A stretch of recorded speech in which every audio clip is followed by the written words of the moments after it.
하나님의 말씀 사도행전입니다. 사도행전 7장 17절에서 20절 말씀입니다.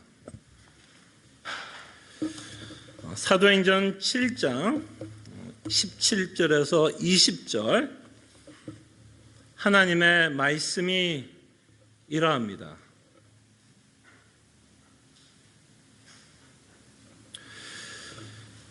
하나님이 아브라함에게 약속하신 때가 가까우매 이스라엘 백성이 애굽에서 번성하여 많아졌더니 요셉을 알지 못하는 새 임금이 애굽 왕위에 오르매 그가 우리 족속에게 교활한 방법을 써서 조상들을 괴롭게 하여 그 어린아이들을 내버려 살지 못하게 하려 할세. 그때에 모세가 났는데 하나님 보시기에 아름다운지라 그의 아버지의 집에서 석 달 동안 길리더니. 아멘. 저희들이 살펴보고 있는 사도행전 7장은 예수 그리스도의 복음을 전하고 있는 스데반이 다시 한번 공회 앞에서 신문을 당하고 있는 내용을 저희들이 살펴보고 있습니다. 신문의 내용은 스데반이 그 공회에서 또는 이스라엘 역사에서 중요하게 여겼던 모세와 성전을 무시했다라는 이유로 스데반은 지금 공회 앞에서 핍박, 신문, 박해를 받고 있는 것을 저희들이 보게 됩니다. 여러분들이 잘 아는 것처럼 스데반은 예수 그리스도의 복음을 전함으로 순교하게 되는 내용도 여러분들이 잘 알고 있을 것입니다. 지금 신문을 받고 있는 내용을 저희들이 계속해서 살펴보고 있습니다. 그때 스데반은 반론을 합니다. 스데반이 모세를 무시한 것도 아니요 성전을 무시한 것이 아니라 사실은 나를 신문하고 있는, 나를 핍박하고 있는, 나를 박해하고 있는 공회 당신들이 사실은 모세를 무시한 것이다 라고 변론을 하고 있습니다.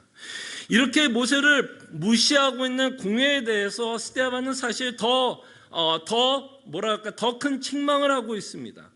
공회는 모세를 무시한 자들이고 모세를 무시했다라는 말에는 하나님의 계획을 몰랐다라고 말씀을 하고 있고 이 하나님의 계획을 몰랐던 너희들이 했던 만행이 뭐였냐라고 말씀하냐면 구원자이신 예수 그리스도를 너희 손으로 죽였다라고 말씀을 하고 있습니다. 다시 말씀드리면 사실은 역공격을 하고 있다라고 여러분들 생각하시면 좋을 것 같습니다. 그래서 오늘은 스데반이 모세에 관한 생애에 대해서 다시 한번 설교를 합니다. 왜? 지금 뭐에 대한 신문을 당하고 있죠? 모세를 무시했다라는 신문을 당하고 있기 때문에 다시 한번 그는 말씀의 영이신 성령 하나님을 의지하여 모세의 생애가 갖고 있는 진정한 메시지를 이 공회들 앞에 자신을 핍박하고 있는 자들 앞에 선포하고 있는 내용을 저희들이 살펴보려고 합니다. 자, 그럴 때 다시 한번 지난주에 저희들의 요셉의 생애를 통해서 살펴본 것처럼 이 모세의 스토리도 다르진 않습니다. 요셉의 스토리에서 가장 키는 하나님의 섭리였고 하나님의 계획을 하나님이 이뤄가고 있는 모습을 우리가 봤다면 사실 모세의 생애도 다르지 않습니다. 모세의 생애를 통해서 하나님께서 어떤 계획을 갖고 있으며 어떤 섭리 가운데 모세의 인생을 이끌어가고 있고 또한 하나님께서 갖고 있었던 계획을 어떻게 이루어가고 있는지를 저희들은 다시 한번 보게 됩니다. 자, 그랬다 오늘 첫 시간으로 모세에 대해서 저희들이 생각해 볼 때, 자, 우리가 좀 생각해 보고 싶은 내용은 이겁니다. 모세가 어떤 역사적인 배경 가운데서 태어나고 있는지를 저희들이 좀 살펴봤으면 합니다. 그때 모세가 태어난 역사적인 배경은 지난주에 저희들이 살펴봤던 요셉과도 연관이 되고 있다는 것을 보게 됩니다. 그래서 모세는 요셉과 뗄래야 뗄 수 없는 관계라는 것을 보게 되고 모세는 하나님이 요셉의 인생을 통해서 이루려고 하는 계획에 모세 인생은 뭐가 되냐면 연장선이 되고 있다는 것을 보게 됩니다. 결국에는 요셉의 인생을 우리가 바르게 이해하고 믿어야만 모세의 인생도 우리가 바르게 믿고 이해할 수 있게 된다는 것입니다. 자, 그럴 때에 이제 모세가 어떤 배경 가운데 태어나고 있는지를 저희들이 살펴보겠습니다. 두 가지 중요한 사실을 우리에게 말씀을 하는데 그 배경은 이렇습니다. 이스라엘 백성이 애굽에 번성하였다라고 기록하고 있습니다. 그죠? 그때에 모세가 태어나고 있다라고 성경은 기록하고 있고요. 또 하나의 이 역사적인 배경, 가장 중요한 배경은 요셉과 연관이 되어서 성경은 뭐라고 기록하고 있냐면 요셉을 알지 못하는 임금이 세워진 상황 가운데 모세가 태어났다라고 이야기를 합니다. 이 두 가지 역사적인 사실은 굉장히 중요한 의미를 갖고 있습니다. 이것은 역사적인 의미뿐만 아니라 이 역사적인 의미를 통해서 우리에게 영적인 메시지를 전하고 있습니다. 이 영적인 메시지가 담겨져 있다면 이 일이 지금 우리가 보기에는 지정학적인 문제인 것 같고 인간의 역사를 움직이는 것 같지만 이 이스라엘 백성이 번성하고 요셉을 알지 못하는 새 임금이 세워진 이 모든 일도 사실은 어디 아래 있냐면 하나님과의 계획과 섭리 아래 있다라는 것을 우리는 보게 됩니다. 자, 그럴 때 우리가 첫 번째로 좀 생각해 보고 싶은 건 모세가 태어났던 배경은 이스라엘의 백성이 번성하고 있을 때 태어났다라고 말씀합니다. 이 사실이 왜 중요하죠, 여러분? 이 사실이 우연인가요? 그저 세월이 흘러서 애 낳다 보니까 이스라엘 백성이 번성하고 숫자가 많아졌다라고 성경은 기록하고 있나요? 여러분들이 그렇게만 역사를 본다면 우리는 믿음의 눈으로 보는 것이 아닙니다. 이렇게 이스라엘 백성이 번성하는 건 사실은 하나님이 아브라함에게 약속한 그 약속의 성취로서 우리에게 보여줍니다. 여러분 창세기 12장 기억나십니까? 하나님께서 아브라함을 불렀을 때 너로 인해서 창대한 나라를 만들 것을 하나님께서 약속했습니다. 그 약속 가운데 첫 번째로 하나님께서 아브라함에게 약속의 성취로서 주는 게 이삭이었습니다. 아이가 있어야 그 후대가 있을 것이고 그 후대를 통해서 그죠? 나라가 탄생하게 되지 않겠습니까? 그래서 우리가 이렇게 이 나라가 백성이 번성해진다라고 했을 땐 우리는 여기서 놀라야 됩니다. 그저 역사적인 상황을 우리에게 기록하고 있는 것이 아니라 하나님은 당신이 계획한 대로 모든 일이 이루어가고 있다는 것을 보셔야 됩니다. 날짜까지 다르지 않습니다. 날짜까지 틀리지 않았어요. 하나님이 아브라함에게 몇 년을 이스라엘 백성이 고생할 거라고 얘기했죠? 400년.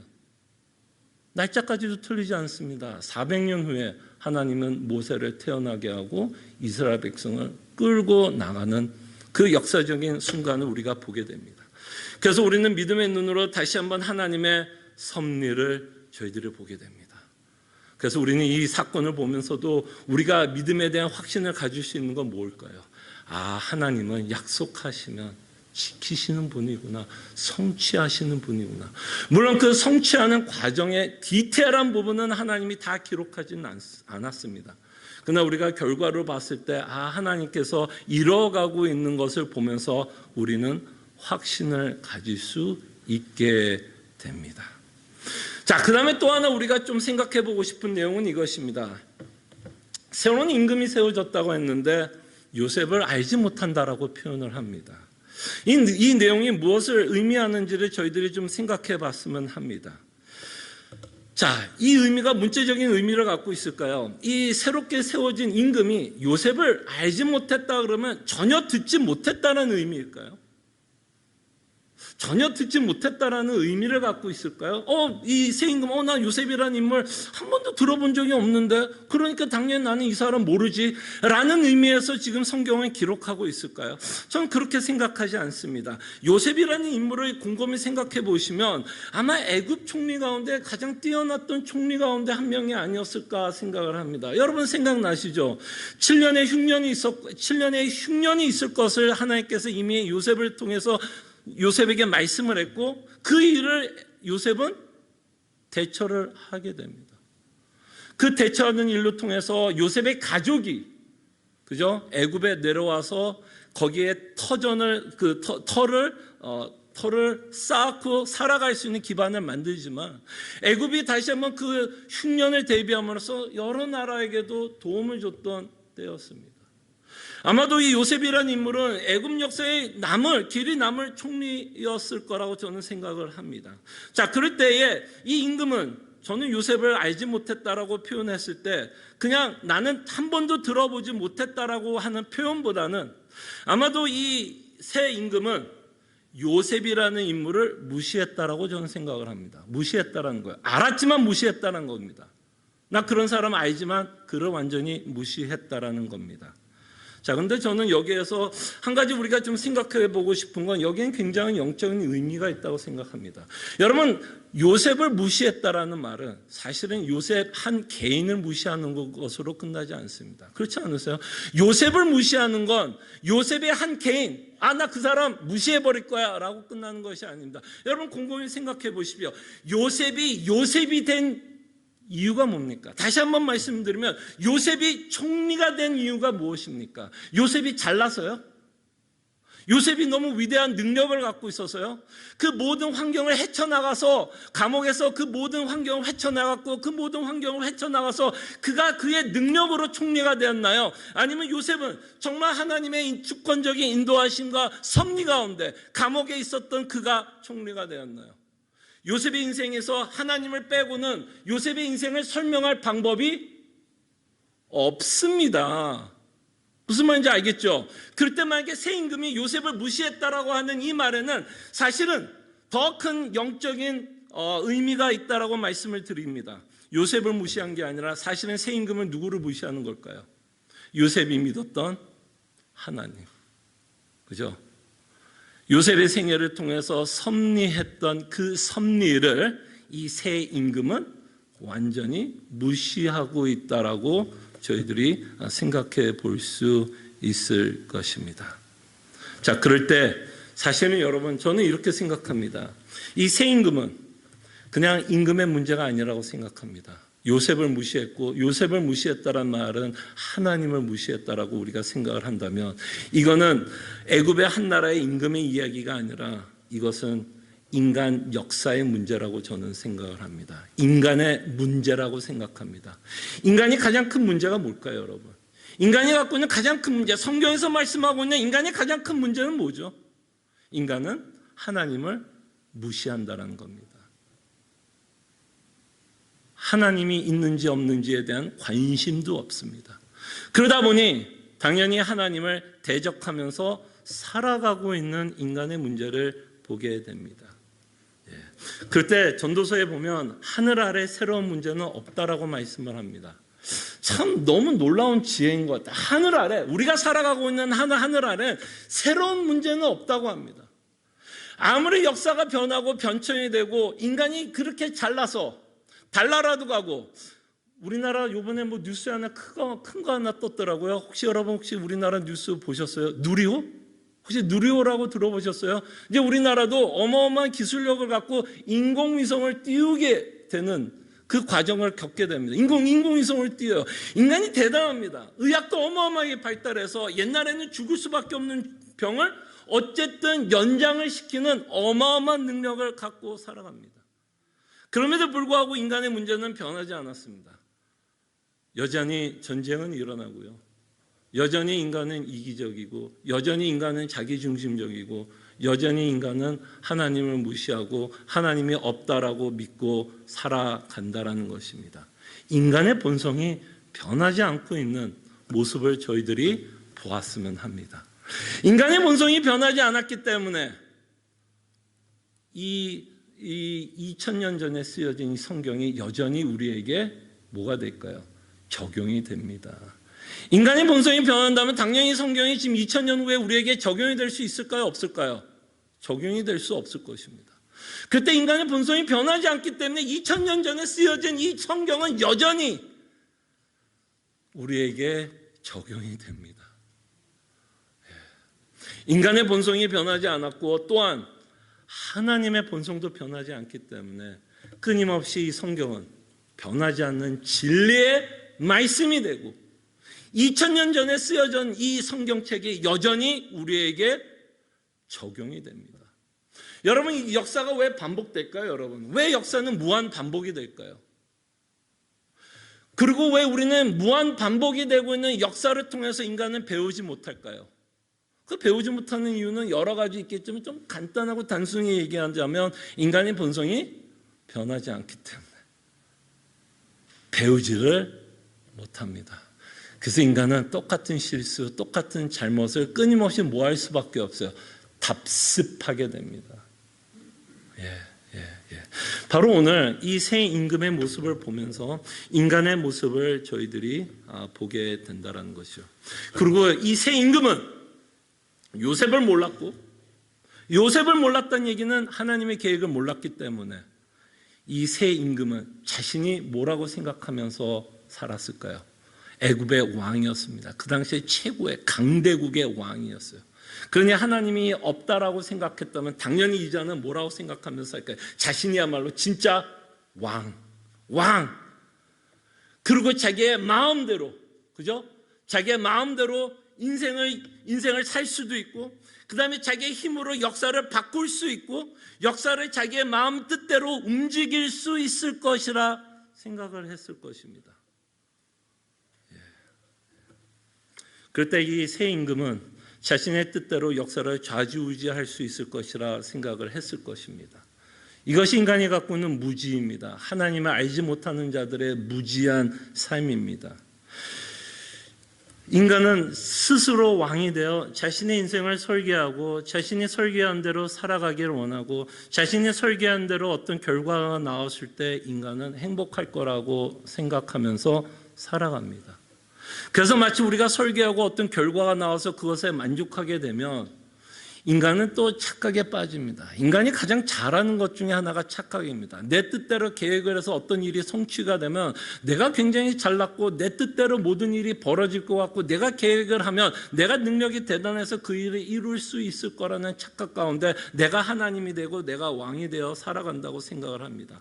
근데 인간이 왕이 될 수 없는 유일한 이유가 하나 있습니다. 여러분들이 얼마나 대단하고 어마어마한 능력을 갖고 있고 이 땅에 살아가면서 어마어마한 성취를 갖고 살아갔는지는 모르겠으나 여러분들의 인생에 여러분들이 주인이 될 수 없는 이유가 뭔지 아십니까? 여러분 인생 가운데 여러분들이 절대로 왕이 될 수 없는 이유가 뭔지 아십니까? 여러분들이 딱 여러분 인생 가운데 많은 걸 이루는지 모르지만 여러분들의 인생 가운데 한 가지는 막지 못해요. 이 한 가지를 막지 못하는 그 이유 때문에 여러분들은 왕이 될 수가 없어요. 그 한 가지가 뭘까요? 그것은 죽음입니다. 인간이 아무리 잘나고 아무리 똑똑하고 아무리 대단하다 그래도 인간이 막을 수 없는 게 딱 하나입니다. 그건 죽음이에요. 그렇기 때문에 여러분들이 아무리 설계를 했고 아무리 능력이 있고 그 일에 성취해 나가도 뭐를 만나면 그 계획이 다 물거품으로 없어질 수밖에 없을까요? 죽음을 만나면 여러분들이 얼마나 대단했는지 모르겠습니다. 달나라도 갔을지도 모르겠고 이 땅에서 부귀영화 다 누렸는지 모르지만 여러분들이 죽음을 이기지 못하는 한 여러분들은 결탄코 왕이 될 수 없어요. 죄송합니다. 결탄코 여러분들이 임금이 될 수 없고 왕이 될 수 없고 하나님의 주권 안에 그저 순종하면서 살아갈 수밖에 없는 인간 또는 피조물이라는 것을 인정하셔야 됩니다. 그런 면에서 죽음은 우리에게 순기능을 주는 것 같아요. 죽음은 우리에게 굉장히 괴롭게 하는 것도 되지만 죽음은 믿는 자들에게 어마어마한 순기능을 줍니다. 어떤 순기능을 줘요? 아, 내 인생에서 내가 주인이 아니구나. 그죠? 그걸 어떻게 배워요? 죽음 앞에서 배웁니다. 내가 죽음을 이기지 못하는 내 모습을 보면서 아, 내가 내 인생의 주인이 아니라 나를 창조한 하나님이 내 인생의 주인이라는 걸 믿는 성도도 죽음이라는 것을 통해서 깨닫게 된다는 것을 보게 됩니다.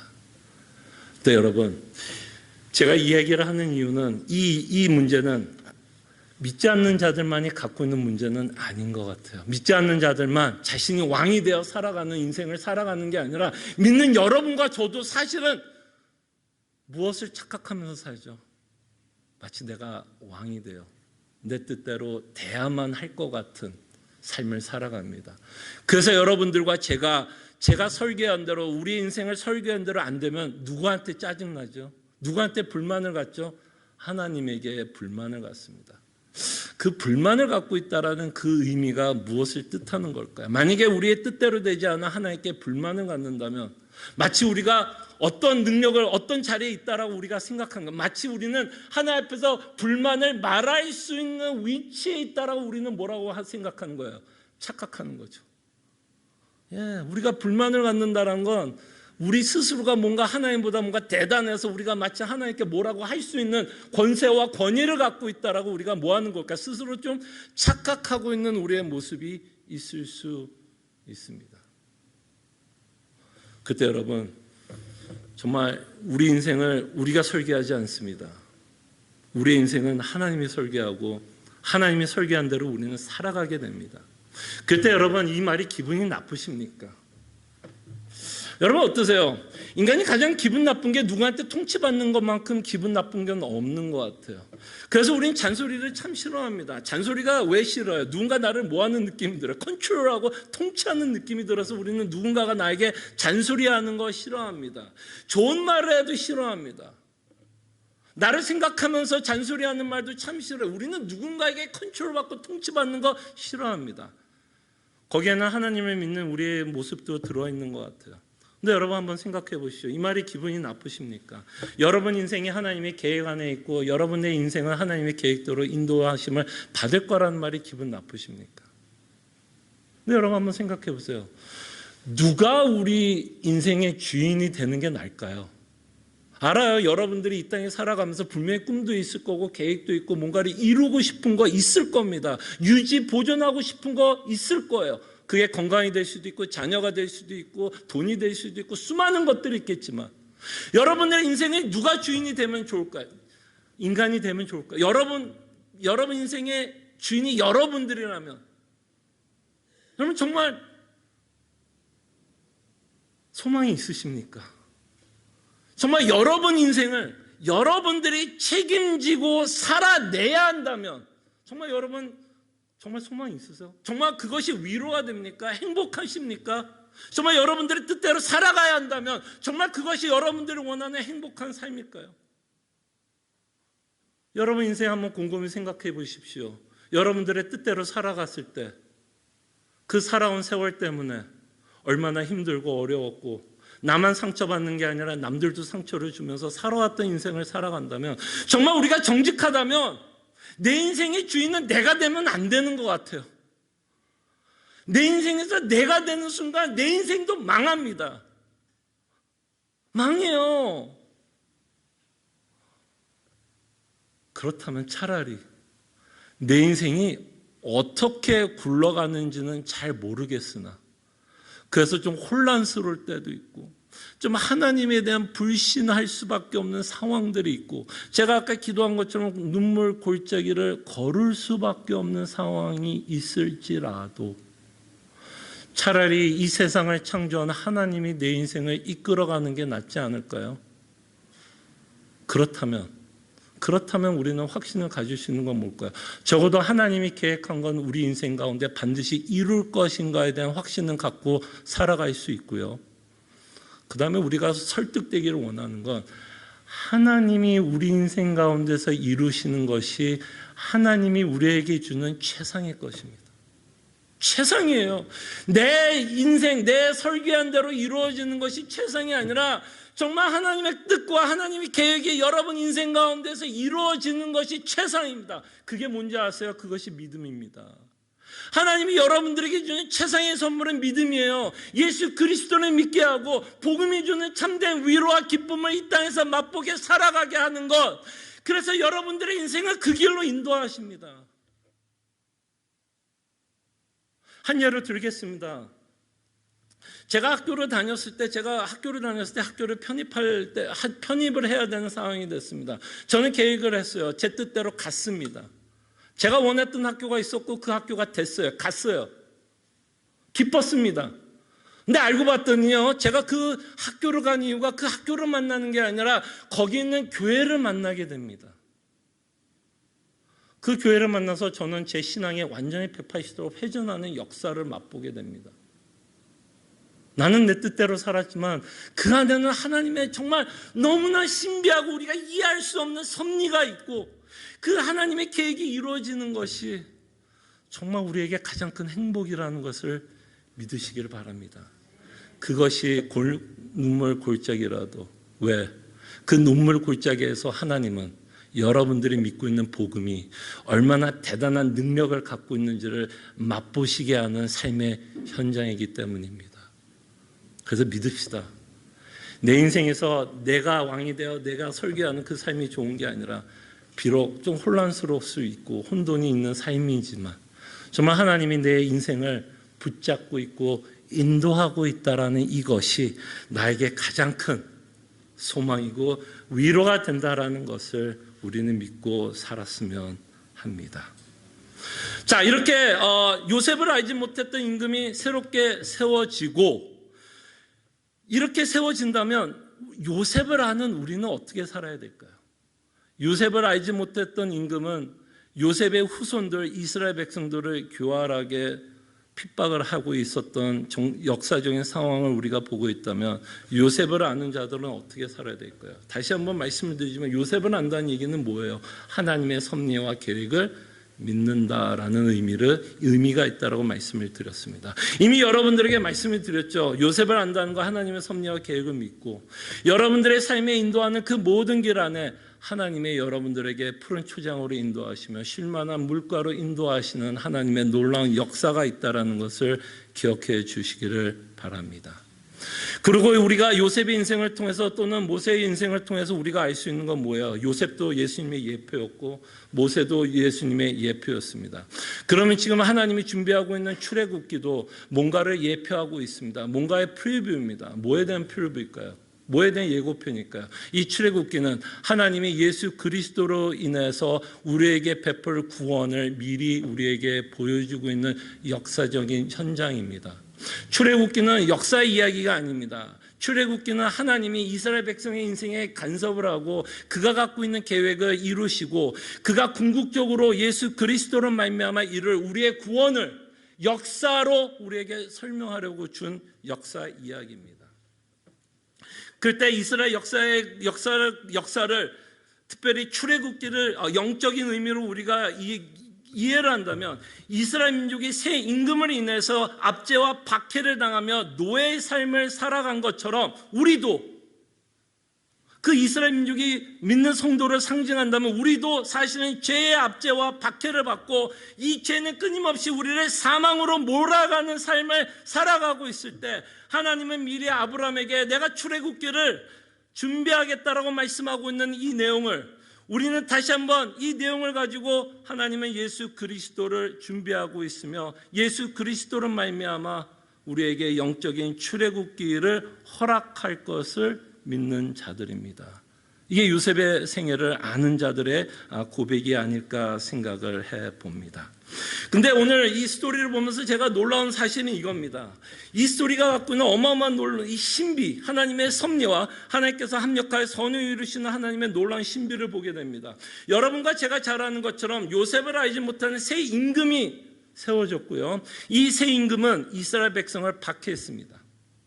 교활할 정도로 박해를 했고 여러분들이 출애굽기 1장과 2장을 읽어보면 그들은 하나님 앞에 신음을 했다라고 표현합니다. 너무 괴로웠다라고 표현을 합니다. 근데 여러분 이 고난은 이 새 임금을 통해 이스라엘의 고난은 이스라엘 백성에게 어마어마한 순기능을 줍니다. 아니 목사님 어떻게 고난이 순기능이 될 수 있을까요? 하나님의 섭리 안에서는 순기능이 됩니다. 여러분 한번 생각해 보십시오. 만약에 이스라엘 민족이 새 임금이 세워지지 않고 이스라엘에서 애굽에서 편안하게 살고 있었다면 모세가 나가자고 했을 때 이들이 나갔을까요? 여러분 어떻게 생각해요? 나갔을까요? 안 나갔을 겁니다. 왜 나가요? 그죠? 왜 나갑니까? 안 나가죠. 근데 이것을 제가 증명할 수 있습니다. 여러분 이들은 광야에 나갔을 때 힘들면 무엇을 바라봤죠? 뭘 그리워했죠? 이들이 힘들 때마다 모세에게 투덜투덜 됐던 이야기가 뭐죠?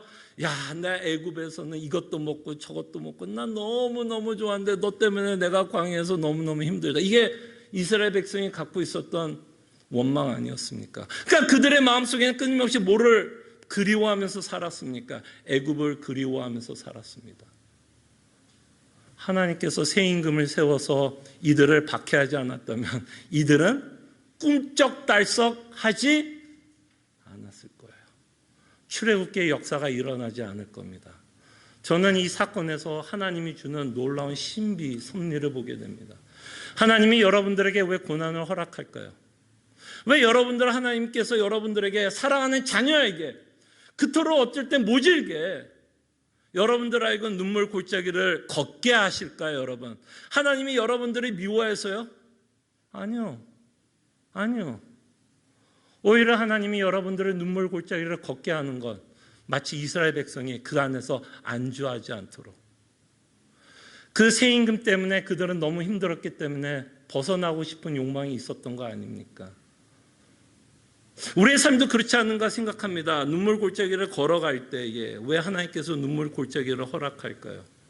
이 땅에 대한 무엇을 없애기 위한 걸까요? 미련을 없애기 위해서. 미련을 없애기 위해서. 미련이 없어야, 여러분 생각해 보세요. 이스라엘 백성이 너무 힘들고 이 애굽에 대한 미련이 없으니까 모세가 나가자 그럴 때 나간 거 아니겠습니까? 그것이 맞다면 하나님이 우리로 하여금 눈물 골짜기를 걷게 하시는 건 이 땅에 대한 미련함을 없애기 위해서, 이 땅의 미련함을 없애기 위해서, 그래야만 더 나은 본향을 사모하고 바라보고. 무엇을 사모하면서 살아갑니까? 일시적인 게 아니라 영원한 것을 사모하면서 살아가게끔 때로는 우리 인생을 눈물 골짜기로도 인도한다라고 저는 생각을 합니다. 정말 우리가 이것이 이해가 된다면 하나님의 놀라운 섭리에 감탄할 수밖에 없겠죠. 그래서 우리로 하여금 눈물 골짜기를 걸을 때 우리로 하여금 조금씩 무엇을 깨닫게 하나요? 솔로몬이 고백한 것을 우리로 하여금 조금씩 고백하게 합니다. 여러분, 솔로몬의 고백 가운데 여러분들이 제일 익숙한 고백이 뭐죠? 전도서 1장에 보면 헛되고 헛되다. 모든 것이 헛되다. 여러분들은 눈물 골짜기를 걷게 하시면서 하나님이 여러분들 하여금 이 땅의 것들이 얼마나 헛되고, 그죠? 별 의미가 없다는 것을 깨닫게 하시면서 여러분들 하여금 어디를 바라보면서 전진하게 하는 걸까요? 모세가 이스라엘 민족을 출애굽시켜서 가나안을 전진시켰던 것처럼 하나님은 우리를 눈물 골짜기를 걷게 하시면서 어디를 바라보면서 걷게 하시는 걸까요? 더 나은 본향을 바라보면서 살아갈 수 있도록 하나님은 우리에게 때로는 눈물 골짜기로 걷게 하십니다. 오늘 여러분들과 함께 모세에 대한 서론격으로 살펴봤습니다. 여러분들은 요셉을 아시는 분이라고 저는 믿습니다. 그때 믿으십시오. 우리 인생의 모든 답 우리 없습니다. 있을 수도 없어요. 그리고 우리의 왕도 아닙니다. 우리는 죽음 앞에서 그 이기지 못한다면 우리는 왕은 아닙니다. 그때 우리가 믿읍시다. 하나님 참 좋으신 분이에요. 그리고 언제나 우리에게 최상의 것을 줍니다. 근데 그 최상의 것이 뭔지 아십니까? 그건 복음이에요. 여러분들에게 하나님 주시는 최상의 선물은 복음입니다. 이 땅의 것이 아니에요. 복음입니다. 그리고 여러분들이 이 땅에 살아가면서 수많은 일들을, 좋은 일이든 나쁜 일이든 그 모든 일 가운데 하나님은 여러분들을 무엇을 깨닫기를 원하는지 복음을 깨닫기를 원하십니다. 그리고 복음이면 우리로 하여금 만족시킬 수 있는 무한한 능력을 갖고 있다는 것을 우리로 깨닫게 하시기 위해서 우리 인생을 인도하고 있다는 것을 놓치지 마시기를 바랍니다. 기도합니다.